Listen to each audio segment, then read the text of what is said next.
And now it is my privilege and my honor to invite His Excellency Carlos Mario Foradori, representative of Argentina to the United Nations Office at Geneva, who has also been at the forefront of the lobbying and actions for the rights of older persons.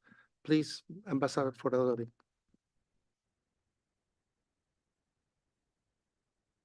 Thank you, Alejandro. Thank you, Anita, and thank to all the organizers. I really have to congratulate for this special event, and then for once again inviting Argentina to take part in this celebration.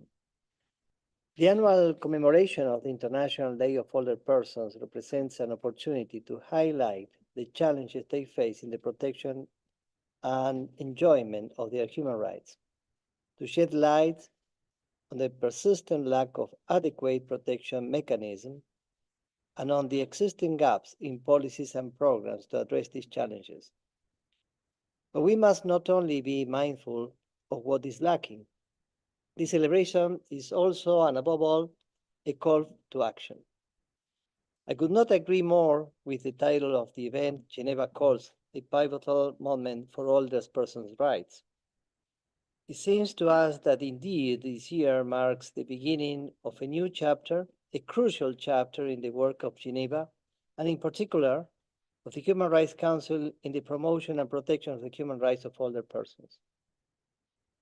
Of course, we have already achieved important results in Geneva. The path we have walked together, states, civil society, and the Office of the High Commissioner recognizes the important milestones in advancing the rights of older persons. Among them, as we all know, in September 2013, the Human Rights Council established the mandate of the independent expert on the enjoyment of all human rights by older persons and adopted two substantive resolutions in 2018 and 2023. I can proudly say that Argentina has been a committed and relevant actor in all these milestones. These developments occurred in parallel with the work carried out in New York by the open-ended working group in aging of the General Assembly, chaired by Argentina since 2010, with a mandate to increase the protection of the human rights of older persons, examining the current international framework on rights of older persons and identify possible deficiencies in the best way to correct them, including studying the feasibility of the new instrument and measure.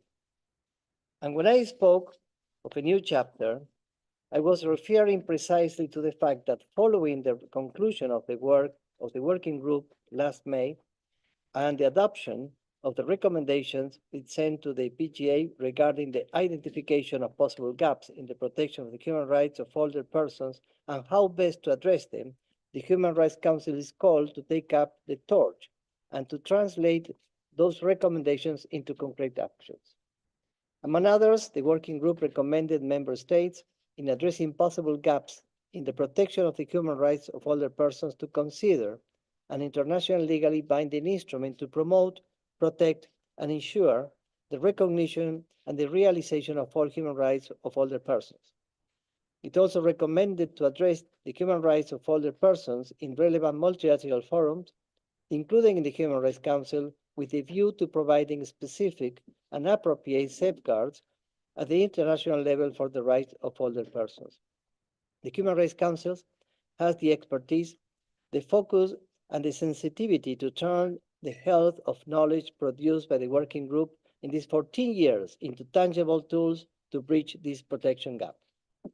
States and civil society, with the invaluable support of the Office of the Human Commissioner, are in an ideal position to move forward. While the increasing longevity is a manifestation of the progress achieved in human development and health over the last decades, the rapid demographic shift has also shed light on the lack of adequate protection mechanism and on the existing gaps in policies and programs to address the situation of older persons. On this International Day of Older Persons, I invite you to assume the historic role that we are called to play. Rest assured that Argentina is fully committed to do its part.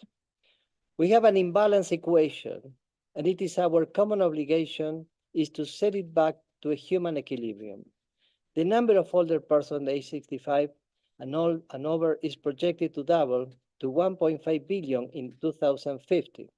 By 2050, 1 in 6 people in the world will be aged 65 or over. The paradigm of progress, development, growth, on many occasions are not applied to the older persons.